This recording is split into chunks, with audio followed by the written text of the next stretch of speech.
para derramar algo de Deus, pode sentar. Para derramar algo de Deus, você precisa da turma de Jesus, amém?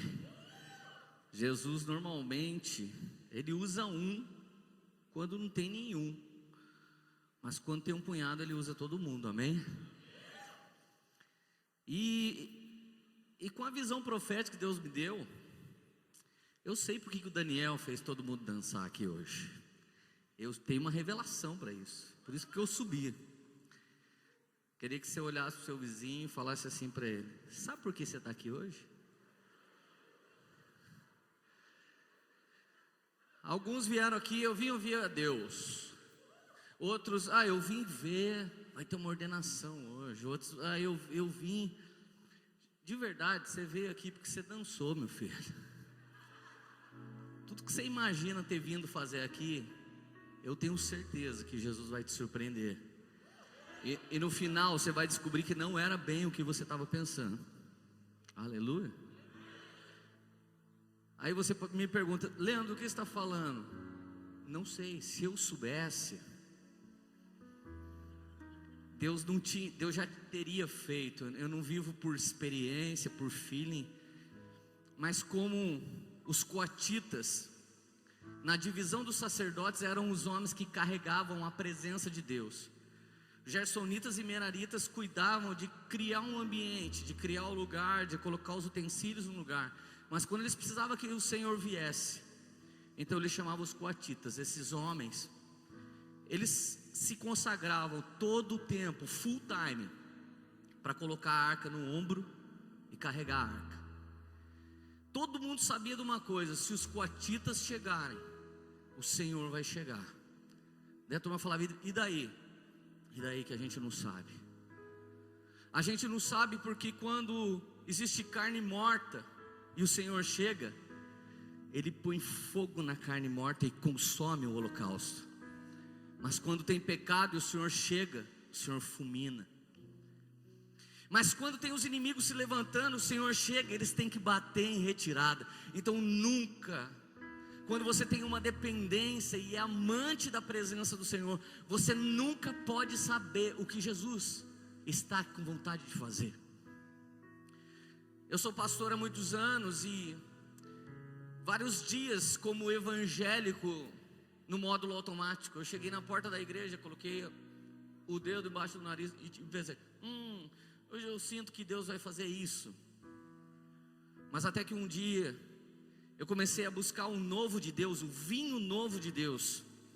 E aquele vinho novo começou a expandir a minha mente, minhas ideias, o meu ser.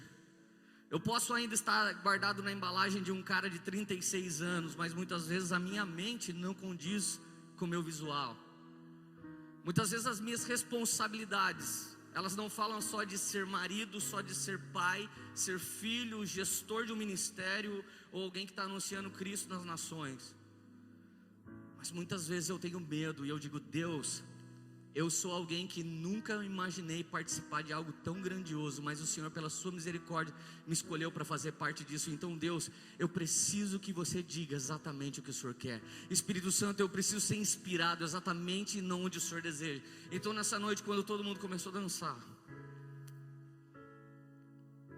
eu comecei a lembrar de Saul.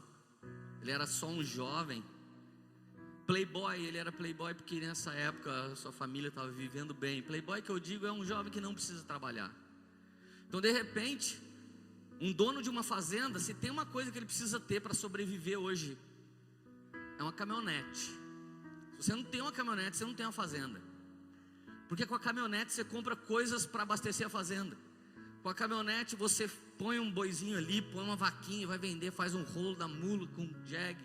E você leva leite, traz ração, e leva o pato e troca com milho. Então você precisa de caminhonete.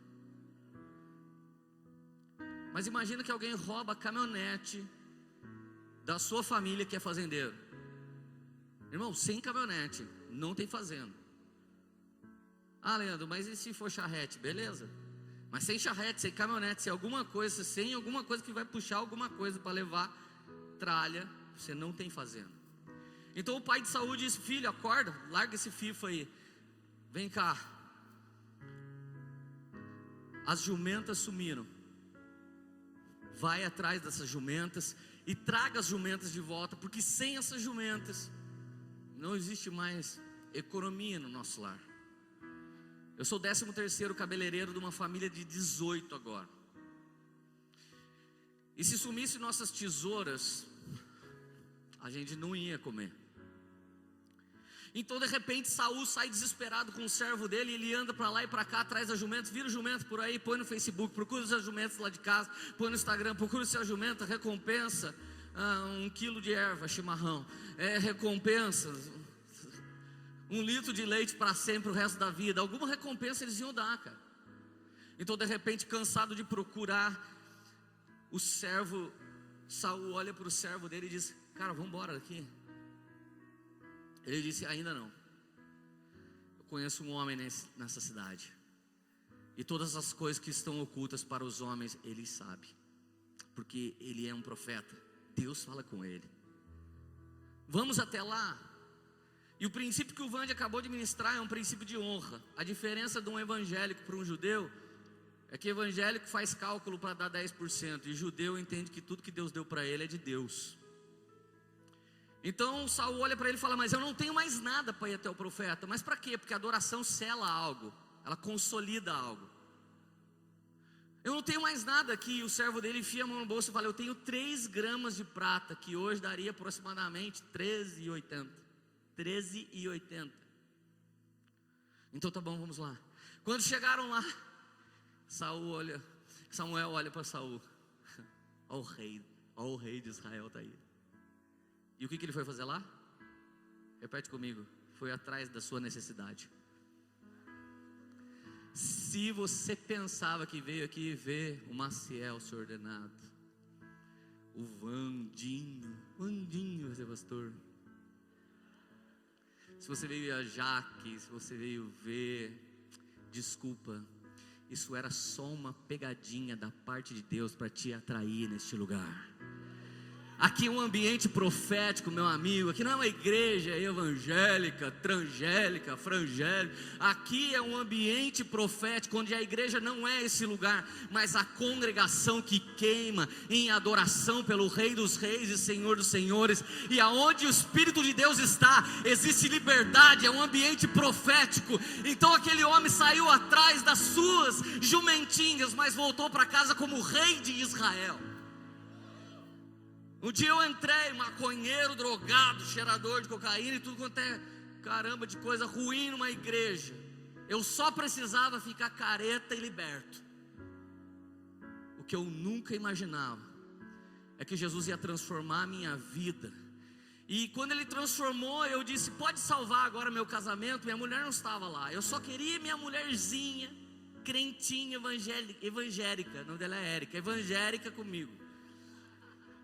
Eu só queria isso. E toda vez que o Senhor falava: eu vou levar vocês para as nações, a gente falava: deve ser o Jardim das Nações, um bairro que tem lá em Taubaté. Queridos, pela graça e misericórdia de Deus, eu pude participar do estabelecimento dessa igreja. Quando essa igreja começou, eu fui um dos homens que Deus, pela sua graça e misericórdia, usou para falar: eu quero um novo tempo, um novo povo, algo novo para essa cidade. Eu estava lá. No primeiro ano eu vim aqui com meu pai espiritual, Mark Schubert. Então ele derramou um vinho novo e foi uma loucura. Vocês ficaram muito doidos, eu fiquei com medo de vocês. E depois um outro ano eu estava aqui, nós estávamos ordenando o Diogo Dantas. E agora é o 3º ano.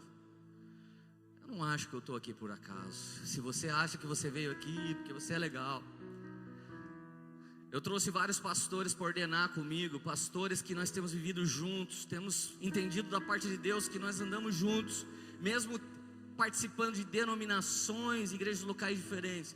Nós entendemos um único rei, um único evangelho, uma única revelação das Escrituras Sagradas. E quando eu falei com o Daniel: cara, queria que você estivesse aqui para liberar isso que Deus tem te dado. Para mim o Daniel é um dos maiores adoradores dessa nação. Ele não está preocupado em ter o resultado evangélico, mas ele está preocupado em tocar o coração de Jesus. E é por isso que eu amo tanto ele. Então eu falei para os caras: olha, se vocês querem um conselho, eu dou esse conselho. Então nós estamos todos aqui, então eu sinto te dizer, mas ainda dá tempo de você ir embora. Porque se Jesus pegar você, você veio para uma visita, mas você vai levar aquele que você veio visitar embora morando dentro de você, e você nunca mais vai ser a mesma pessoa.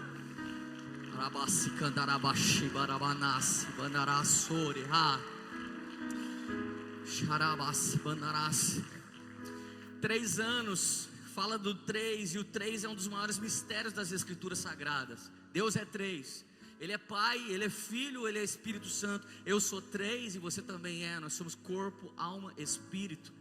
3 fala do lugar de Deus, do átrio, do santo lugar, do santo dos santos, onde nós estaremos com Ele para sempre. 3 é um grande mistério das Escrituras Sagradas. A primeira parte do 3 de Deus é Jesus reconciliando o homem consigo mesmo.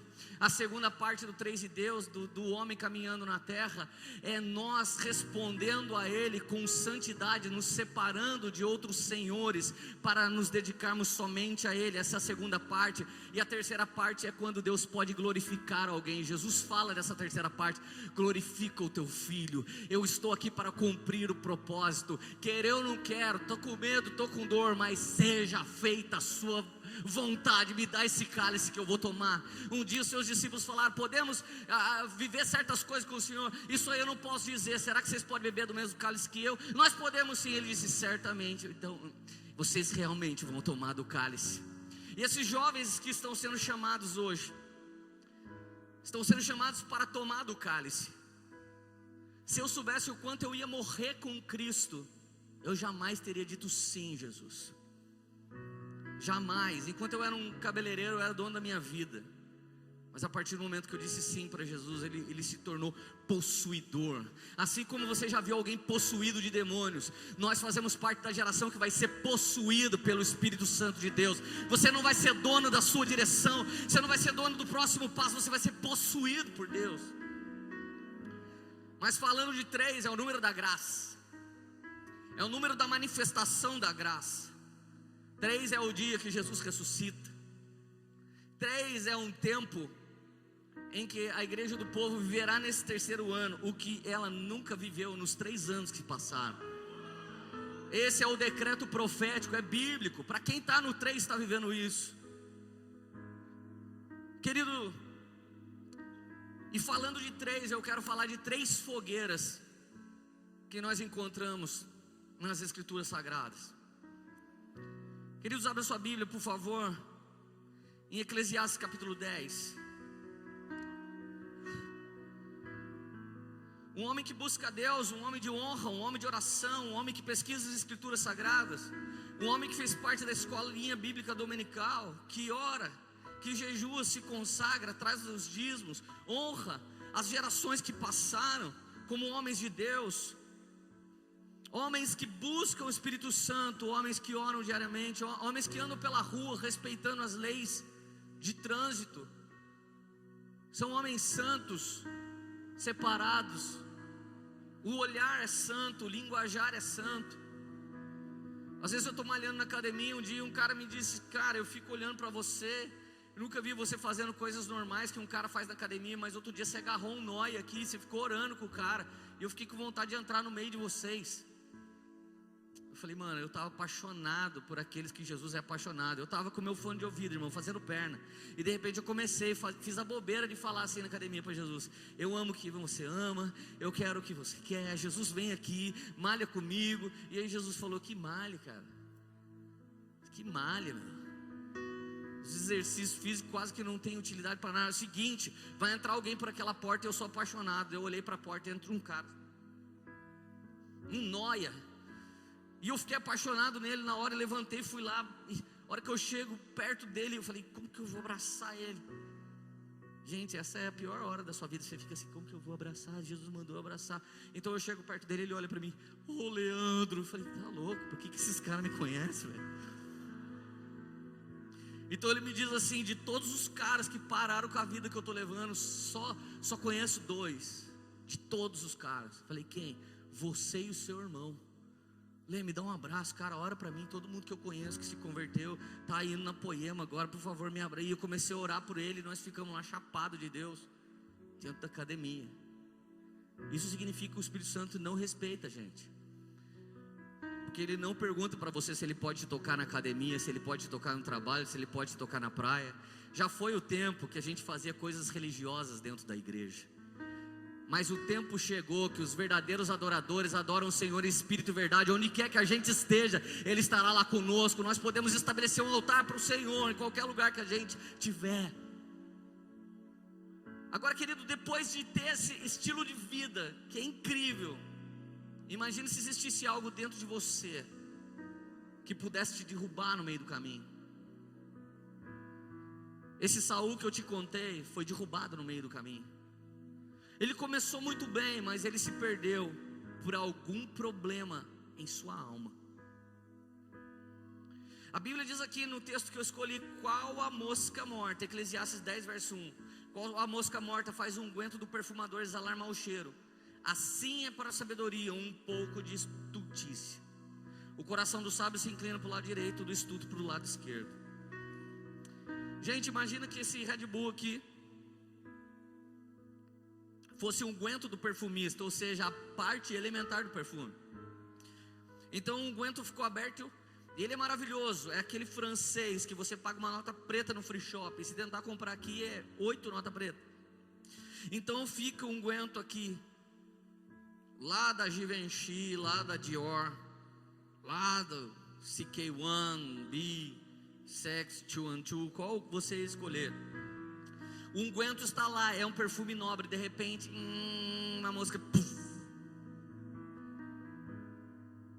Assim como uma mosca morta que mergulha no perfume tem o poder de apodrecê-lo, um pouco de estultícia derruba um homem de sabedoria e temor. O que é estultícia? Eu tive que voltar lá na João Ferreira de Almeida, muitos anos eu não lia. Eu fui pastor de uma igreja muito jovem, tive que adotar a NVI, Almeida século 21. Mas de repente o Espírito Santo falou: lembra de estultícia? Eu falei: eu lembro que eu estudei estultícia. Estultícia significa ignorância crassa, o nível mais absurdo de ignorância. E ignorância significa algo em trevas. Eu não quero conhecer, então eu mantenho algum lugar do meu coração em trevas. Eu não quero enxergar. A maior parte dos seres humanos não mudam porque mantém na ignorância o seu próprio problema. Enquanto eu não venço a negação, eu não acredito que tenho problema, então eu não tenho a cura. E quando eu venço a negação e consigo confessar a Deus, que é poderoso para me perdoar, e é um homem de Deus que tem a autoridade de corpo de Cristo para orar por mim, então eu estou livre. Eu já tenho 75% ou 80% da cura. Venci a negação. Eu sou líder de uma igreja que por muitos anos foi uma igreja economicamente muito pobre. Então um dia eu recebi uma proposta de políticos: deixa a gente falar uns 5 minutos aí na igreja e a gente pode ofertar na sua vida. Eu falei: muito obrigado, a única coisa que eu estou precisando é de prefeito e vereador, não preciso de mais nada, o resto eu já tenho tudo. Então quando todo mundo foi eleito, eles arrancaram 330 vagas da porta da minha igreja. E a galera da minha igreja disse: vamos lá lutar contra a política. Eu falei: eu sou sacerdote real, eu luto com o meu joelho no chão, eu uso a minha influência espiritual. Se alguém tomou as vagas, pode dar também a calçada. Então nunca mais a gente teve vaga, e a igreja continuou bombando, e ela foi dobrando, e a gente foi enfiando os carros pelo bairro todo. Querido, não é uma vaga que vai acabar com a sua vida. Você não nasceu para viver na mediocridade da carência, mas para voar lá na estratosfera de Deus, acima do nível de dependência de coisas da terra. Você depende do Senhor, e Ele é poderoso para suprir qualquer coisa que você precise. Mas um pouco de estultícia, e se eu falasse: mas sou um pobrinho, nós somos igreja pobrinha, é Deus que está enviando. E se eu tenho um problema na minha área sentimental? Então um dia uma garota ali, ai meu Deus, Eu não mando no meu coração, pastor. 95% dos jovens que estão enfiados numa vida de pecado, 95% das adolescentes que são dependentes de um cara do mal, elas me dizem, esses jovens me dizem: pastor Leandro, eu não mando no meu coração, eu queria gostar do menino da igreja, mas eu gosto daquele safadinho. É triste, mas se Jesus não cura a sua estultícia, um dia você tropeça. Eu já vi jovens chegar na igreja. Querido, eu fiz parte do Loucos por Jesus que o Diogo dirigia. E eu me lembro que o Diogo me trazia o Lucinho Barreto, ele trazia o Brown, ele trazia outros caras. Um dia eu grudei o Diogo e disse: cara, posso te falar uma coisa que vai ser a coisa mais poderosa que você pode ouvir? Ele: pode. E eu acabei com a felicidade dele. Eu falei: cara, para de trazer os caras aqui e vira o cara. Ele olhou com uma cara do tipo assim: o que será que esse cara está querendo dizer? Eu estava querendo dizer que eu via o futuro dele, e ele é hoje o que eu pude ver há anos atrás. Ele é pastor na minha cidade, um homem relevante na minha cidade. Não é concorrente, porque eu não sou dono de boteco, eu sou um servo de Deus. E quanto mais a gente puder fechar boate, balada, boteco, para abrir igreja, nós vamos fazer em nome de Jesus. Em nome de Jesus.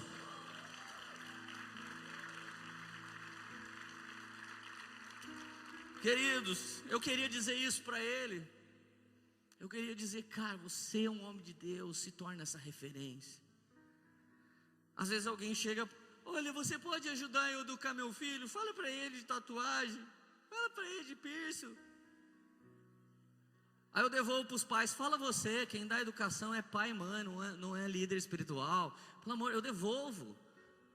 Eu não assumo o governo daquilo que não é meu. Deus me deu 2 filhas, uma esposa, já tá bom. 3 mulheres na vida do cara, tá ótimo já.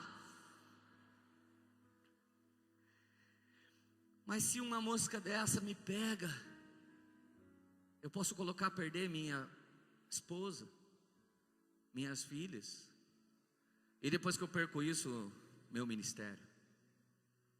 Querido, ministério é realmente a segunda coisa da vida de alguém. A primeira coisa é aquilo que ele é. Antes de ser líder de ministério, eu sou Barreto. Isso é nome de uma família, e eu preciso dar destino profético para essa família. E se isso vai bem na minha família, então eu posso começar a fazer isso também no meio da congregação do justo. Mas querido, pensa comigo. Um navio bem grande, ele é parado por uma âncora bem pequena.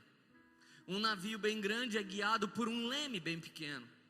Tiago diz em capítulo 3, verso 4: tomem também como exemplo os navios, embora sejam tão grandes e impelidos por fortes ventos, são dirigidos por um leme muito pequeno, conforme a vontade do piloto. Querido, a âncora tem poder de parar o navio, e o leme de posicioná-lo segundo a vontade do seu piloto. Nós temos dentro de nós, na nossa alma, na divisão da alma, leme e âncora. O leme é aquilo que você ouve de Deus e decide viver. Aquilo que você ouve de Deus e decide viver começa a ser um leme. Eu não vou mais fazer isso porque a palavra de Deus diz isso. Existem pessoas dentro da igreja querendo debater sobre batismo com o Espírito Santo, debater sobre dízimo, debater sobre liderança. Irmão, você só tem que obedecer porque só está escrito na Bíblia, mais nada. Eu não vejo a hora de chegar um momento que a gente fala: gente, sabe aquela parte agora? Então já está escrito na Bíblia, todo mundo já sabe, vamos fazer. A gente não precisa ficar toda hora pregando uma coisa que a Bíblia diz. Se todo mundo tivesse sede de saber quem é Cristo, o que Ele tem para derramar em nós. Mas olha só, querido, o autor de Hebreus, o homem secreto, o autor de Hebreus, no capítulo 6, verso 19, ele fala de uma tal de âncora da alma. Repita comigo, por favor: âncora da alma. Bendito negócio. O autor de Hebreus diz que Abraão tinha uma promessa, e mesmo sendo um velho, e mesmo não podendo, ele mantinha isso como âncora da sua alma. Querido, inúmeros dias eu fui violentado no meu chamado, pela corrupção do meu mundo, pela corrupção da igreja, Eu creio que eu faço parte de uma geração, junto com muitos outros homens de Deus que estão aqui hoje. Nós somos verdadeiros Josés de Arimateia. Nós estamos fazendo uma coisa nesses últimos dias. Nós estamos com o corpo de Jesus morto na mão, embelezando, preparando para uma grande ressurreição.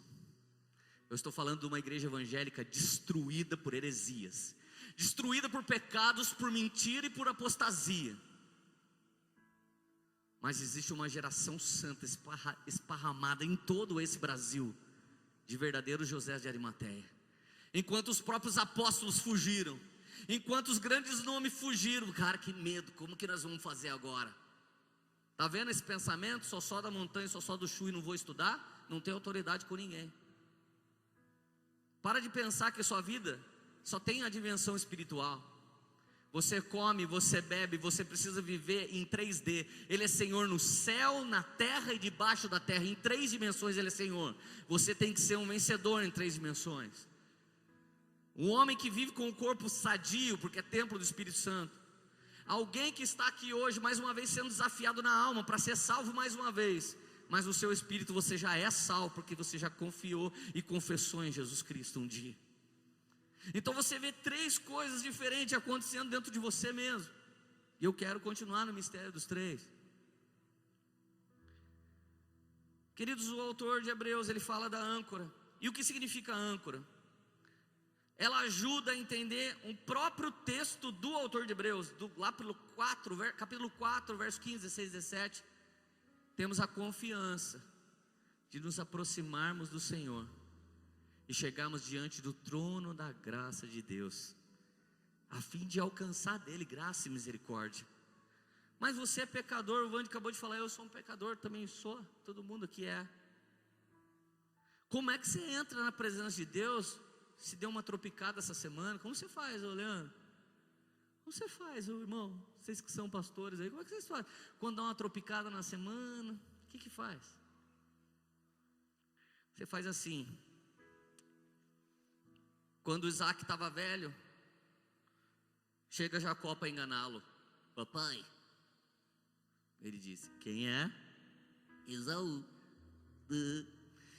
Aí ele disse, essa voz é do Bob Esponja. Não, ele disse, essa voz é de Jacó. Aí ele disse assim, sou eu, papai. Aí ele disse, vem mais perto, eu preciso tocá-lo. Então ele vem com a roupa do quê? De cordeiro. Quando ele vem com a roupa de cordeiro, o pai põe a mão. A hora que o pai apalpa, ele disse, a voz é de Jacó, mas a pele é do irmão mais velho. Isso foi tipificado lá no Éden. Adão, você pecou? Pequei. Veste esse casaco de ovelha. Isso aponta para o meu filho Jesus. Toda vez que você entra diante do trono da graça de Deus, eu entro como Leandro. E quando o Senhor fala, vem mais perto, Leandro, quando ele vai sentir o cheiro, ele sente o cheiro do sangue de Jesus. Quando ele põe a mão, ele sente a lã do Cordeiro de Deus. Então ele diz, pode pedir, você realmente é o meu filho unigênito. Você entende agora por que você pode entrar na presença dele? Porque você veste a pele do Cordeiro Jesus, amém? É para isso que foi aquele sacrifício. Então pode o mundo não querer que você seja filho de Deus. A partir de agora você recebeu a unção do Zagalo, vão ter que te engolir. O povo querendo você ou não, vão ter que te engolir, que Deus escolheu você. Está feliz ainda? Agora você só vai acreditar nisso que eu estou falando se a sua âncora te permitir. Mas que âncora? Se você está andando na rua, sente um cheiro de um perfume, 3 de Marchand, lembra? Passa aquele cheiro assim, a irmã,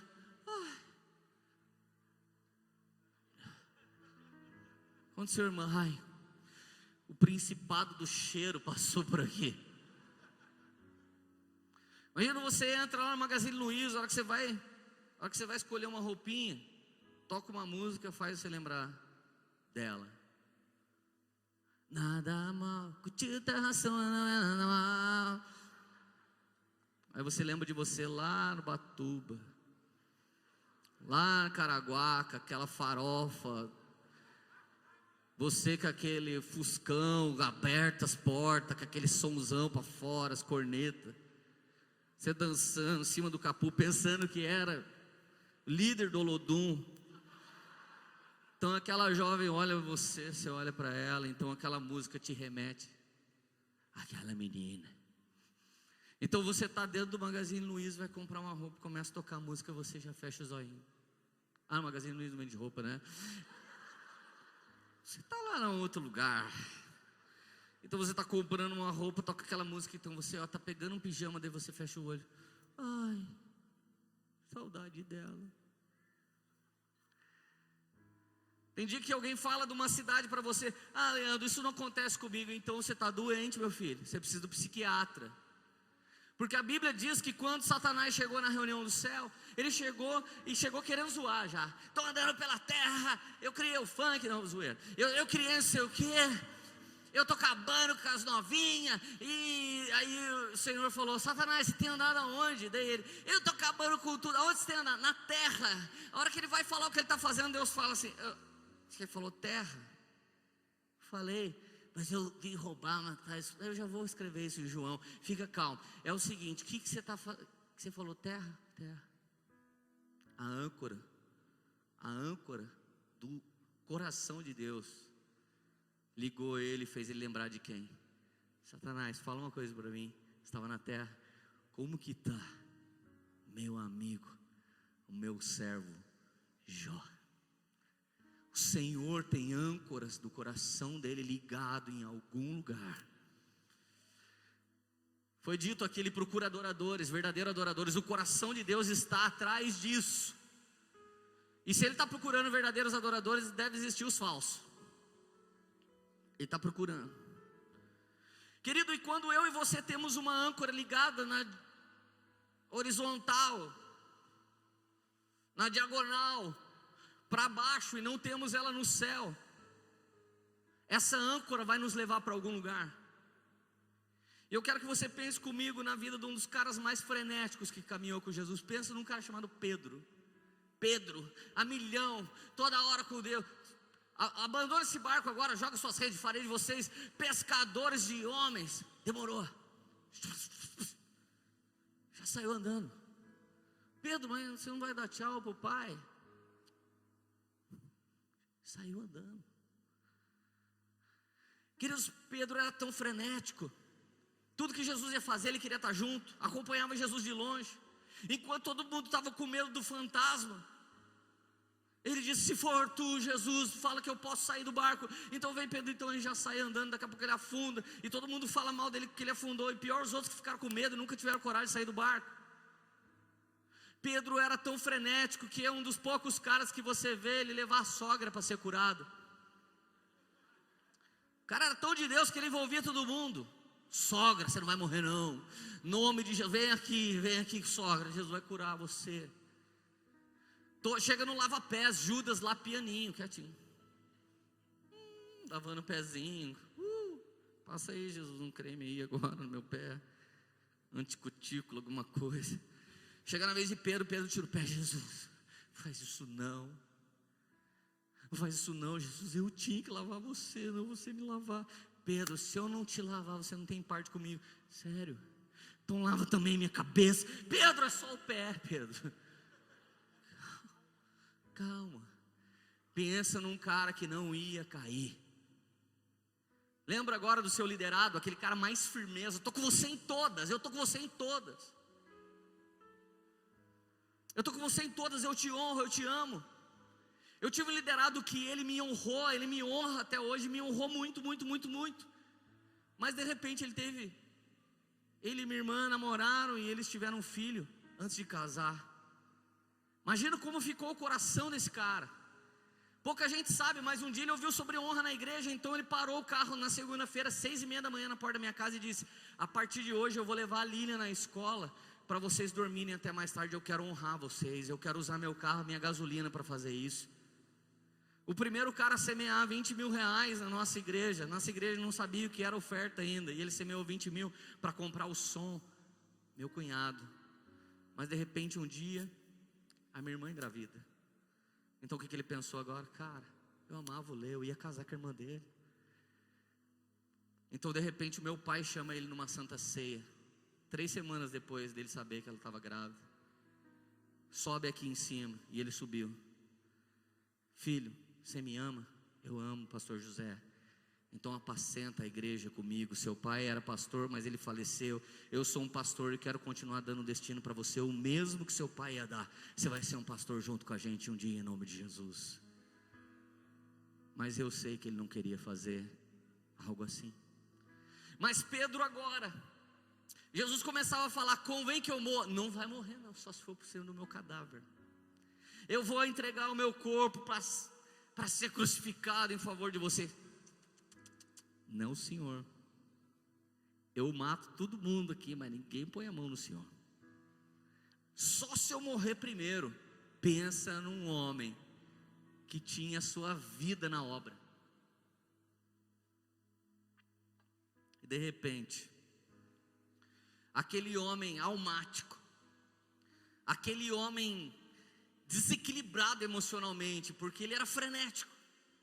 Isso é uma falta de equilíbrio. E ele era aquele entrão, aquele cidadão que entra, participa. E o que ele disse, ele cumpriu. Jesus, ninguém vai pôr a mão em você, senão eu mato. E não deu outra. Quando Malco, o sacerdote do sumo sacerdote Caifás, ele era um aprendiz de sacerdote. Ou seja, ele estava se dedicando para se tornar um sacerdote. Você sabe o que é alguém se dedicar para se tornar um sacerdote? Não, você não sabe, nem eu sei, porque nós não somos judeus. Era um cara que quando alguém falava, vamos jogar bola, ele pensava, não posso, se eu quebrar canela, eu não sou mais sacerdote. Vamos pinar pipa, se o cerol arrancar a ponta do meu dedo, eu não sou mais sacerdote. Mano, vamos furar a orelha, vamos pôr um piercing. Eu não posso, porque eu não posso furar a minha orelha, eu vou ser um sacerdote. E uma tatuagem, eu não posso, eu vou ser um sacerdote. Ah, cara, você só pensa em ser sacerdote. Um sacerdote não podia ser coxo. Um sacerdote não podia faltar nada. Esse menino se dedica a vida inteira. Quando Caifás fala, vai lá e prende aquele apóstata, irmão, ele foi lá pensando que ele estava mandando um anticristo para a cadeia. E quando ele toca em Jesus, Pedro só faz assim, ó. Cai um pedaço da orelha dele no chão. Irmão, sabe o que é aquilo? É a igreja que não quer matar você, mas acaba com a sua vida. Se quisesse matar, irmão, ele dava uma peixeirada já no bucho aqui, ó. Já acertava a horta da coxa, o cara já caía morto. Mas você pegar um sacerdote e arrancar a ponta da orelha dele, sabe o que você está declarando? Você nasceu para ser uma coisa que você não vai ser nunca. Eu te amaldiçoo para sempre. Mas Pedro, quem ia ser ele? Pedro, tu és pedra, e sobre esta pedra edificarei a minha igreja. Mas Pedro ainda não tinha rompido, ele não tinha entrado no nível que Deus esperava. Então quando a orelha cai, Jesus abaixa, pega a orelha e ministra todo mundo na mesma hora. Num ele diz assim, se a minha igreja te feriu, eu sou o noivo dela e eu te restauro. Viu? Você não esperava por essa, né? Jesus é o noivo da igreja. Se alguém usou ela para machucar você, depois da terceira fogueira ela vai curar você e restabelecer você. Então ele olha para Pedro e fala, Pedro, você não foi chamado para isso não. Quem derruba pela espada será derrubado. Ou seja, Senhor, perdoa os nossos pecados como nós perdoamos. A lei da graça é essa. Deus vai te dar aquilo que você mais semeia, e Deus não vai te dar aquilo que você não dá. Se um dia você tiver que escolher um dos 2 altares de Deus, escolhe o segundo. Deus tem 2 altares, o altar do juízo e o altar da graça. O dia que você escolher o altar do juízo para alguém, Deus vai liberar esse altar para você. Mas se você libera o altar da graça, então o Senhor liberará o altar da graça sobre a sua vida. Então Pedro frenético, agora volta um pouquinho. Você já viu Jesus sendo restaurado, volta. Jesus foi preso. Então Pedro vai e começa a seguir. Os soldados levando e Pedro seguindo, à distância. Então olha o que a Bíblia diz em João capítulo 18, versículo 17. Ela então perguntou a Pedro, você não é um dos discípulos deste homem? Ele respondeu, não sou não. Verso 18, fazia frio. Os servos e os guardas estavam ao redor de uma fogueira. Repete comigo, fogueira. Que haviam feito para se aquecer, né? Pedro também estava em pé com eles, aquecendo-se. Imagina a cena comigo agora. Uma fogueira rolando.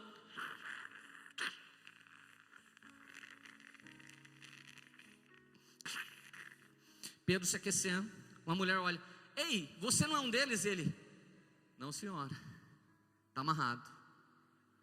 Falou, está amarrado, está vendo? Evangélico: não, em nome de Jesus não sou. Tudo que você fala, os caras sabem que você é crente.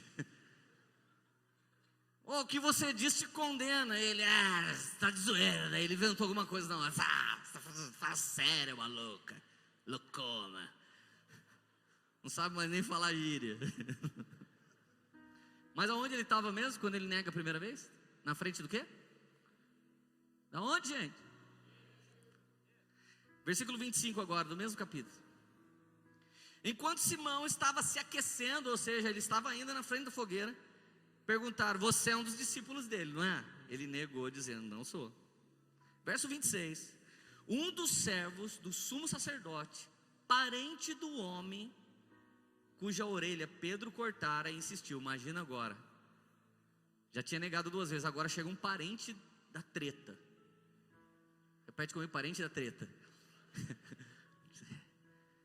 Chega um cara grande, meu, tipo UFC. Aí, velho, você não é lá daquela galera lá do Jesus lá? Eu não, mano. Tá tirando, velho. Tá repreendido, tá surpreendido aí, mano, na fila. Teve que catar pelo rabo, tipo aquelas frases que te identificam, sabe? Queridos, ele acaba de negar. Ele diz assim, o parente do Van Gogh, que cortou a orelha: eu não vi. Vocês precisam estudar a história da arte. Eu não te vi lá no Olival. Mais uma vez Pedro negou, e no mesmo instante o galo cantou. Gente, pensa comigo.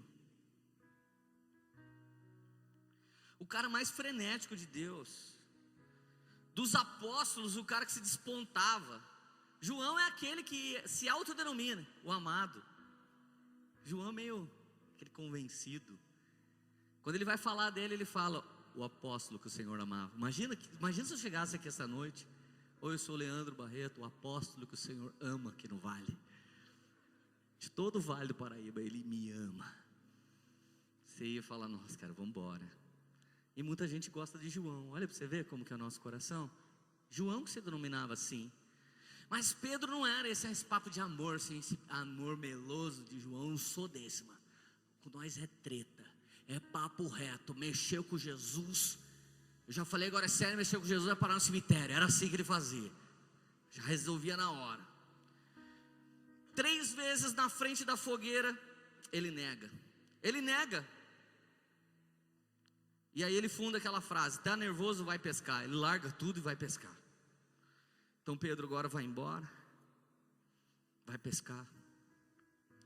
E a Bíblia diz que ele estava lá pescando. Então Jesus morre, Jesus ressuscita. E de repente a Bíblia diz que ele está pescando. E quando alguém está pescando com ele, era quem? Os discípulos. Gente, pensa na voz profética desse homem. Pensa na influência dele sobre os outros. Ele desviou. E quem que ele levou junto com ele? Os apóstolos. Os apóstolos não negaram, mas eles estavam lá fazendo o que com Pedro? Pescando. E o que significa voltar a pescar? Significa você chegou, se apaixonou por Jesus, foi lá, queimou camiseta do Satanás, jogou fora a pulseirinha do diabo, jogou os gnomos do capeta, queimou um monte de CD do mundo, queimei tudo. Aleluia. Agora você está estralando de amor. Aleluia.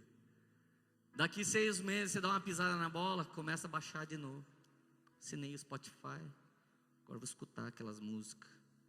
As músicas da âncora da alma, normalmente, que a gente vai ouvir. Querido. Então o discípulo olha e diz: Pedro, Será que não é o mestre lá na praia? Gente, imagina a cena. A Bíblia diz que Pedro estava despido, então ele veste a capa e se atira ao mar. Quem já viu alguém vestir uma capa do Batman para depois nadar? Só se quiser morrer afogado. Eu ia tirar a roupa para nadar. Ele fez o contrário, ele pôs a roupa para nadar. Porque essa roupa não tem nada a ver só com roupa. Capa na Bíblia fala de ministério. Até aquele momento ele não se sentia mais um discípulo. Até aquele momento ele não se sentia mais apóstolo. Porque agora Jesus morreu. E Jesus morreu e agora eu tenho um remorso. Mas de repente alguém diz: será que não é um mestre lá na praia? Então ele fala: cara, eu tenho uma chance. Então ele coloca a capa.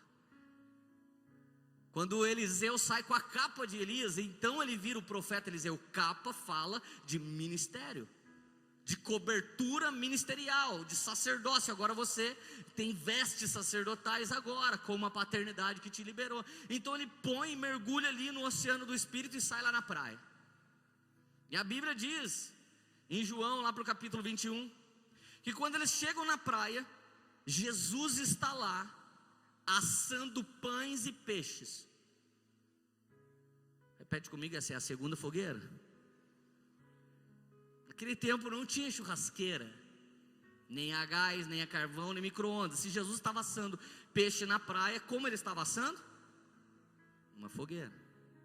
Então quando Jesus dá pães e peixes para os discípulos, chega na vez de Pedro, ele olha para Pedro e diz, ele não se apresentou: oi gente, sou Jesus ressurreto, põe a mão aqui do lado, olha só, se fosse eu ia fazer assim, olha aqui meu olho pelo buraquinho. Eu sou da zoeira já, normal, então eu ia fazer alguma coisa do tipo, mas Jesus não fez.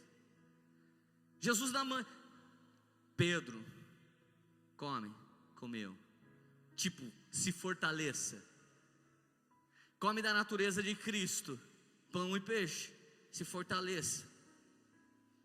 Pedro, tu me ama. Amo. Segunda vez, Pedro, tu me ama. Amo. Terceira vez, Pedro, tu me ama. Tu sabes que eu te amo. Mas gente, em português não foi isso que aconteceu.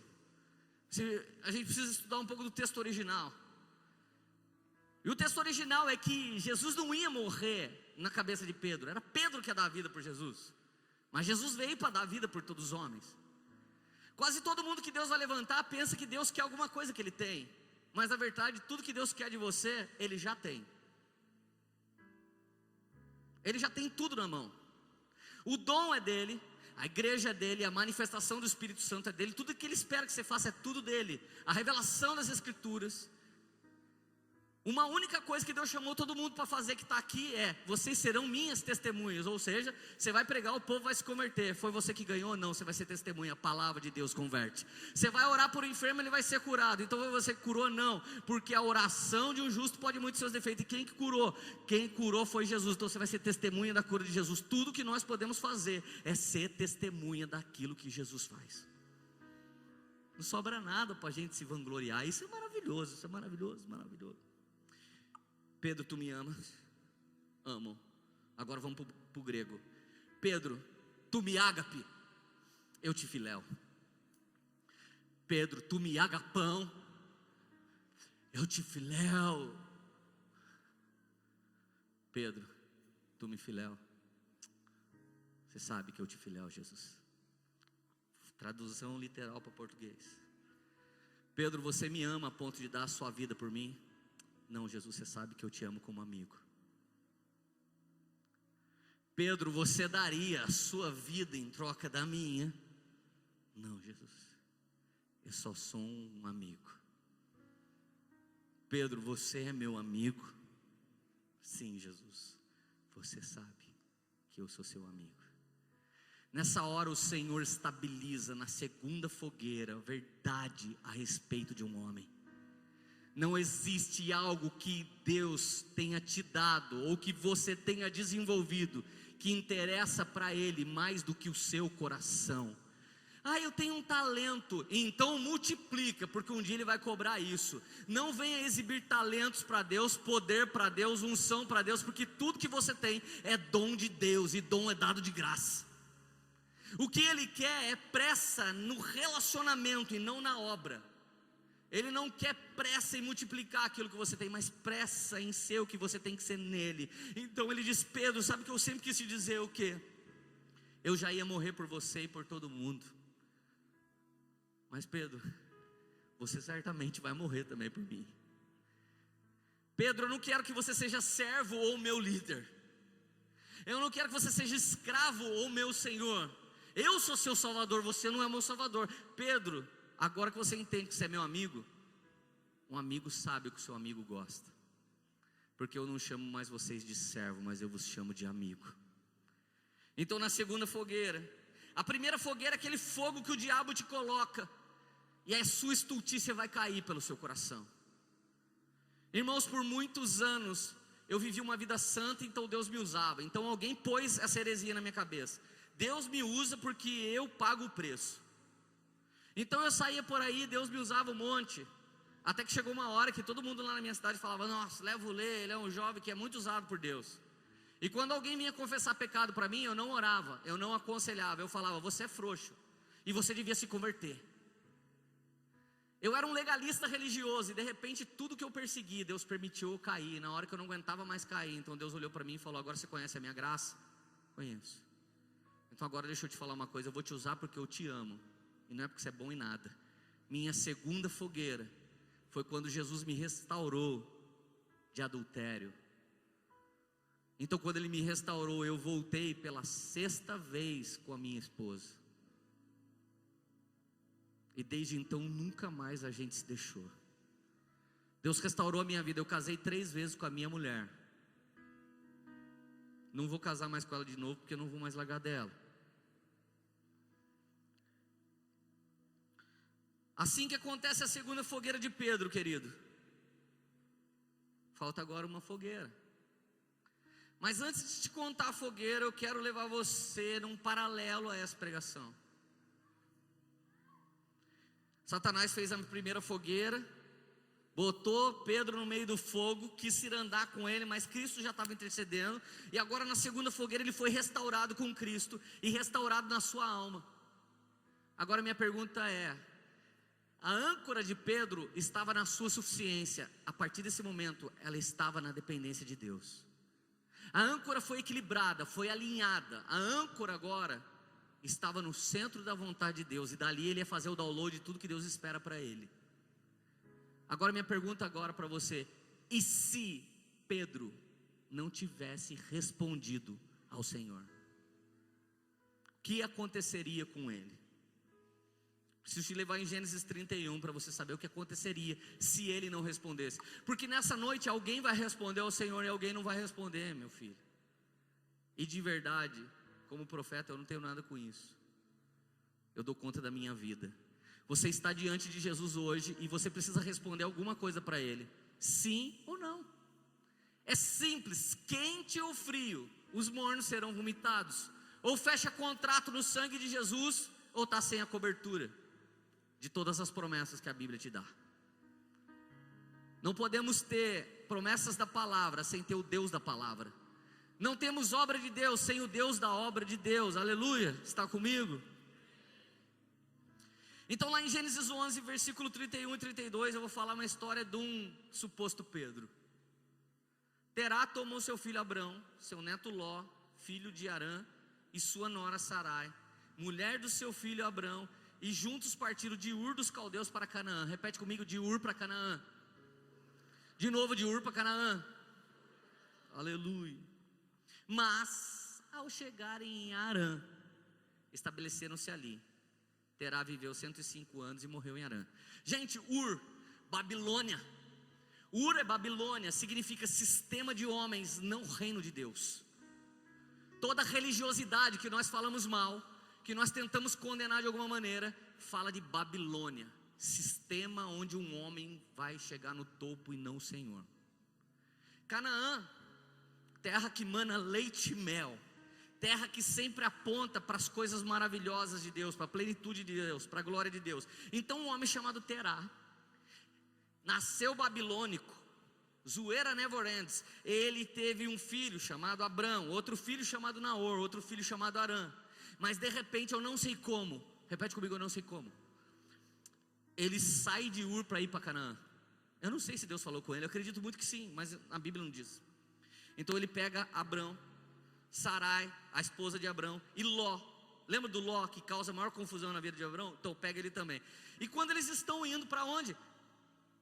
Para um lugar onde nasceu aquele corinho. Caminhando eu vou para Canaã, caminhando eu vou, caminhando eu vou para Canaã. Oi, glória a Deus, mas eu olhei para Arã e parei em Arã. A Bíblia diz que ele estava indo para Canaã. Que ele parou em Arã e morreu em Arã? Por causa de uma âncora de alma. Olha o que a Bíblia diz no verso 27. Essa é a história da família de Terá. Terá gerou Abrão, Naor e Arã. Arã gerou Ló. Arã morreu em Ur dos Caldeus. Gente, ele tinha um filho chamado Arã. E quando Arã morre, ele pega a família e fala: vamos embora daqui, vamos para a terra de Canaã. E no que ele está indo pelo caminho, aonde que ele vê uma cidade? Bem-vindo, welcome to Arã. O quê? Como é o nome dessa cidade? Arã. Por quê? Ah, porque a gente acha bonito esse nome. Ah, vocês gostam de Arã por aqui? Pai, mas a gente não tem que ir para um lugar que o Senhor falou? Filho, a gente vai daqui a pouco. Pai, vai ficar um pouco aqui. A âncora de Terá ficou na cidade com o nome do seu filho que morreu. Então esse pai que sabia para onde ir, para ali, morre ali. E aí vem o próximo capítulo da Bíblia, Gênesis 12. Abrão sai do meio dos seus parentes, sai do meio da sua parentela, e vamos para a terra que eu vou lhe mostrar. Então Abrão vai embora, e ele, em vez de largar o parente Ló, ele leva aquele mala junto. E quando ele vai, aquele cara não sabe se converte ou não converte. Ele não sabe se ele quer Sodoma e Gomorra, ou se ele quer o Senhor. Ele não sabe o que ele quer. Por que ele não sabe o que ele quer, querido? Porque Terá significa aquele que demora. Terá significa o complicado. Arã significa sequidão. E Ló, confusão. Abraão é pai do que mesmo, igreja? Pai da fé. Abraão sai do meio da sua parentela e vai para a terra que eu vou te mostrar. É por aqui, Senhor? Está frio, está frio. E agora está morno, está morno. E agora está quente, vai reto, está quente, está queimando, está pegando fogo. Ele não sabia para onde ir. O pai dele sabia, mas ele não sabia. Mas ele chegou lá. Porque o Espírito de Deus, ele leva você para onde você tem que ir. E tem muita gente que sabia para onde ir, mas não foi. A geração de Abraão é uma geração que vai aonde a âncora da alma está conectada ao Espírito de Deus. Segue a nuvem, segue a nuvem, segue a nuvem. Mas a âncora do seu pai, um homem que Deus levantou primeiro, parou na onde a alma dele ficou. Sabe o que eu estou querendo te dizer? Existem duas igrejas pregando o Evangelho de Cristo nessa terra. A igreja de Arã, dos doentes da alma, que só querem o que a alma pede. E a igreja de Abraão, que vai desfrutar da terra que mana leite e mel. Que tipo de igreja você é? A igreja vem aqui que nós vamos fazer um milagrinho? Ou a igreja que vem para casar com o noivo? Você decide essa noite aonde você vai.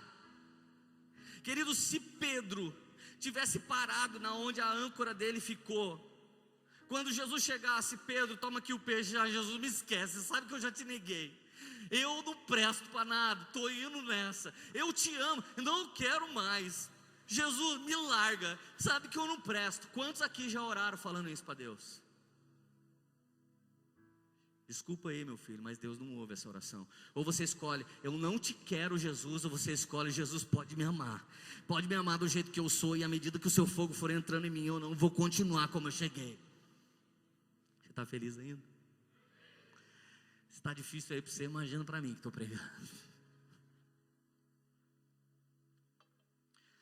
Mas aí chega a hora do filho de Abraão casar. Vamos arrumar um menino, uma varoa para ele. Vamos, amor, mas aonde tem?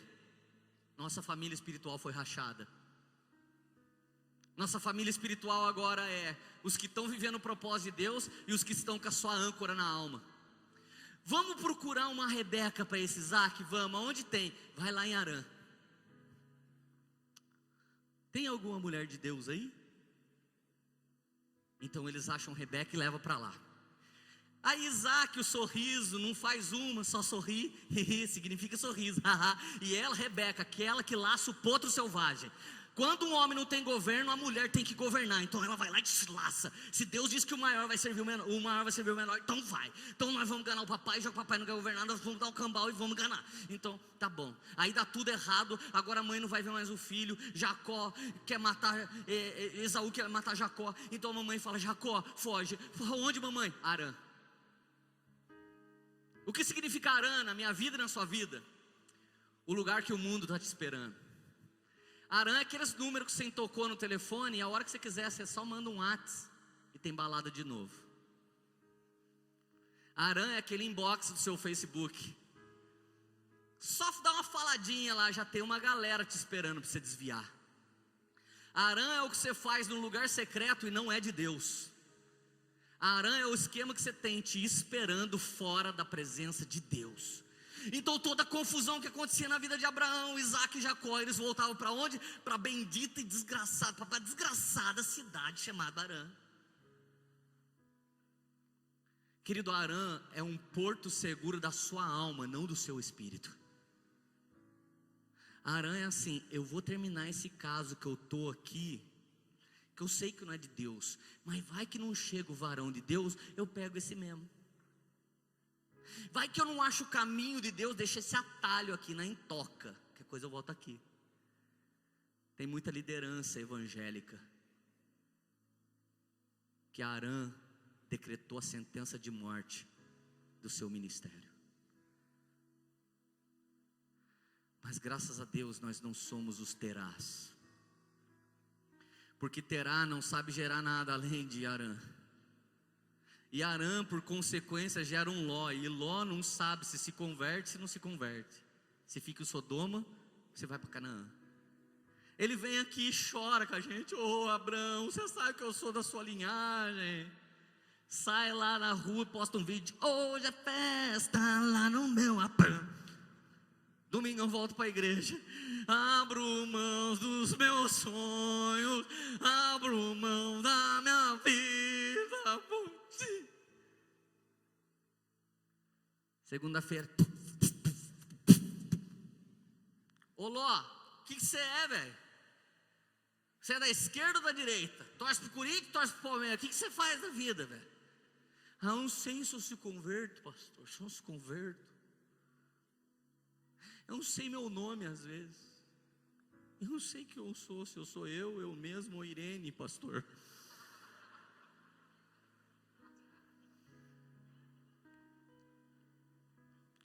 Deus não tem uma geração de Terá. Deus não tem uma geração de Harã. Deus não tem uma geração de Ló. Ló era tão maluco que, porque ele não produziu filhos espirituais, ele teve filho com as próprias filhas. Ele foi pai. Ele engravidou a filha mais velha, engravidou a filha mais nova. Então algum dia ele falava assim: filhinho, não pode. Daí na mesma hora ele falava: toma, vou dar para você. Sabe o que é isso espiritualmente? Uma igreja débil mental, que não sabe se guerreia no mundo espiritual ou se abre e faz tudo que o mundo quer. É uma igreja que não sabe se é Babilônia ou se é reino de Deus, se é paternidade ou se eu só vou. Eu não sei se eu sou líder, até que ponto eu posso ir, ou se eu derramo a minha vida para que os meus filhos espirituais possam voar. Esse é Ló, uma geração que desgraçou tudo, porque teve pai desgraçado e vô desgraçado. Não tem Abraão, Isaac e Jacó? Agora também tem Terá, Harã e Ló. Você vê sucessão de governo em Abraão, Isaac e Jacó, mas você vê uma sucessão de desgoverno, Harã, Terá e Ló. Sabe por que você vê um monte de Ezequiel, Isaías, Obadias, Naum, na cadeia, usando droga, vendendo crack. Pergunta para eles: vocês são filhos de quem? Nossos pais são pastores. Nossa mãe é uma mulher de oração. Velho, por que vocês têm nome de profeta e estão aqui? Porque ir à igreja evangélica não salva as pessoas. Ser a igreja de Cristo salva as pessoas. Ver um DVD não salva ninguém. Assistir o YouTube não salva ninguém. Chorar nessa pregação e não responder não salva ninguém. Ser da igreja do povo, ser da igreja Poema não salva ninguém. Mas se você entende que você é corpo de Cristo, Ele tem um plano para você, e você tem que trilhar até a terra que mana leite e mel. Querido, deixa eu te dizer, vai ser difícil, vai ser luta, mas um dia você vai ver a glória de Deus sobre os seus filhos, sobre tudo o que é seu. Um dia o seu sim vai se multiplicar. Um dia o que você plantou vai frutificar. Você está feliz ainda?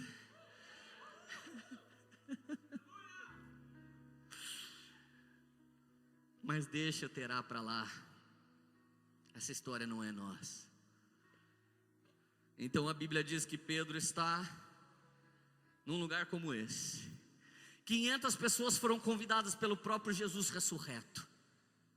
Permanecer em Jerusalém até que do alto vocês sejam revestidos de poder. 500 pessoas convidadas. 380 tinha alguma coisa para fazer melhor. Então 120 estavam reunidos num só lugar. Eles estavam reunidos em São José dos Campos, lá no começo da Macabal. E eles não estavam lá por causa da ordenação de alguns amigos, nem de alguns homens.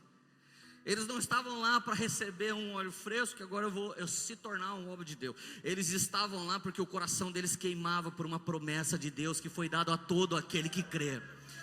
Permaneçam em Jerusalém, permaneçam em São José dos Campos, até que vocês sejam revestidos de poder. Então aquele homem que na primeira fogueira caiu, na segunda fogueira foi curado, agora ele estava prestes a entrar na terceira fogueira. Então de repente um vento impetuoso entra naquele lugar, línguas repartidas tomam aquelas pessoas. Pelo menos que 15 idiomas diferentes foi falado lá. Então todo mundo começa a chapar, e o vinho novo de Deus vem. E os caras estavam tão loucos naquele lugar, que a galera do mundo, voltando da balada por volta das 9 da manhã, parou na porta da igreja e disse: cara, os caras estão bêbados. Então Pedro, aquele mesmo que tinha feito quase tudo errado até agora ele sabia sair do barco e não afundar mais. Seus passos agora não eram de um homem que vivia pela alma, mas alguém que vivia pelo Espírito. Então ele vai com calma. Ele não sabia o que fazer. Ele nunca tinha passado por isso antes. Assim como eu essa noite. Mas quem precisa saber é o Espírito Santo. Então ele foi caminhando. Então ele para e fala: ó Israel, Jerusalém, isso que vocês estão vendo aqui não são bêbados, não são drogados. Ninguém aqui bebeu nada, a não ser do vinho novo que desce do céu. Essa promessa foi dada para Abraão, Isaac, Jacó. Os profetas falaram disso, os patriarcas falaram disso. Joel falou que nos últimos dias derramarei do meu espírito sobre toda a carne. Os velhos terão sonhos, os jovens profetizarão, eles terão visões. E agora está se cumprindo tudo diante de vocês, e vocês têm coragem de passar aqui e só dizer: esse povo é louco e chapado. Então nesse mesmo instante, diante da terceira fogueira, mais de 3.000 almas se renderam a Jesus Cristo. A primeira fogueira todo mundo aqui já deve ter passado, talvez as crianças ainda não. Satanás promoveu alguma pula fogueira e aiá para pegar você. Ai, caí num negócio, pastor, é fogo, não consigo sair. É fogo mesmo, não? Primeira fogueira. Essa noite tem 2 fogueiras acontecendo aqui nesse lugar. A segunda para alguns e a terceira para outros. Esses pastores aqui vão receber a imposição de mãos do presbitério. E a terceira fogueira vai se completar. Quando eles foram batizados com o Espírito Santo, algum desejo de servir Jesus começou a queimar. E hoje está se completando um ciclo na vida deles. Não vamos dar superpoderes para eles, porque nós não temos isso para dar. Não somos o Superman, nós somos a Liga da Justiça.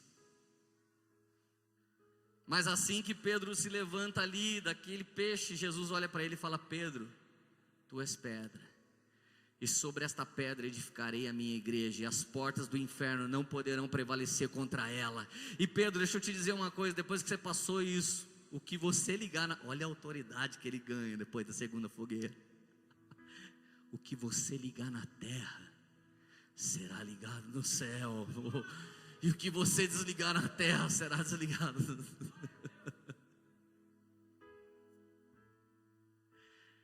Igreja, eu quis ser filho espiritual de 3 homens que não acertaram o alvo. Eu fui motorista de pastor, eu fui tesoureiro de igreja, eu dei o salário do mês para pagar a conta de igreja e fechar a conta sem ninguém ficar sabendo. Eu internei um monte de cara na casa de recuperação com a minha grana. Eu dei dinheiro para mendigo na rua. E quando eu via um cara usado por Deus, eu falava: Deus, deixa eu servir ele, porque eu quero a unção dobrada dele. E eu tentei fazer isso 3 vezes. E em 2007 eu disse assim: Jesus, estou cansado de procurar um pai, ninguém quer ser meu pai. Então eu virei líder de um orfanato, cuidei de um monte de gente chamado Poema, sem nem ter pai. Mas no ano de 2010, Deus soprou um gringo muito doido, o cara mais esquisito que eu já tinha visto até então. E a pessoa de Jesus Cristo estava escondido naquele gringo maluco. E coube a mim olhar para ele e falar: você é meu pai espiritual. E ele teve que responder: quem te revelou isso não foi carne e sangue. Quem revela que essa noite é sobrenatural é o Espírito de Jesus. Mas se você não entende que ela é sobrenatural, eu não posso fazer nenhuma coisa para mudar isso. Então ele se tornou meu pai espiritual, e ele desde então passou a dar um destino profético na minha vida, e meu ministério mudou. Então no ano de 2014, quando eu e minha esposa recebemos a nossa última ordenação, estava ele, Mark Schubert, meu pai espiritual. Junto com ele estava o Dan Duque, pai espiritual dele. Nós não pregamos paternidade porque isso está na moda, nós vivemos disso porque Jesus nos conectou assim. Então de repente o Dan Duque olhou naquele olhinho velhinho dele para mim assim. Naquela hora Jesus falou para mim a mesma coisa que ele disse para João junto de Maria: filho, olha aí sua mãe. Mãe, olha aí, ó, se liga aí, esse aí é o seu filho. Quando eu olhei no olho do Dan, ele disse: faz mais de 40 anos que eu tenho andado em santidade com Deus, e eu não quero derramar aquilo que Deus me deu para qualquer pessoa, mas para alguém que realmente está morrendo. E na hora que eu olho no olho dele, Jesus falou para mim: você não quis ter vários pais? Eu quis. Mas algum dia você imaginou que eu ia trazer o Dan para fazer isso? Eu falei: nem nos melhores dias da minha vida, nem na minha maior emoção, nem no meu maior delírio eu ia imaginar isso. E na mesma hora ele disse para o Dan: você já quis ter vários filhos, mas muitos não responderam à sua paternidade. Então aqueles homens impuseram as mãos sobre mim. Eu continuo tendo a mesma carcaça de antes, mas o mover de Deus e o vinho novo que gira dentro do meu coração me faz explodir. Foi o mesmo que um dia o Vande me parou na rua, olhou para minha cara e disse: cara, bota a mão na minha cabeça, vira meu pai espiritual. Eu falei: cara, esse cara é louco, ele nem sabe o que ele está pedindo. Então eu tive que orar com um monte de cara. Eu falei: cara, Deus, esse cara é louco. E Deus falou: e você pode negar essa loucura para ele? Eu falei: então Deus, eu vou orar para ele. E há muito tempo atrás, o Espírito Santo disse que eu ia ordenar ele pastor. Sabe, queridos, se Jesus me levar essa noite embora,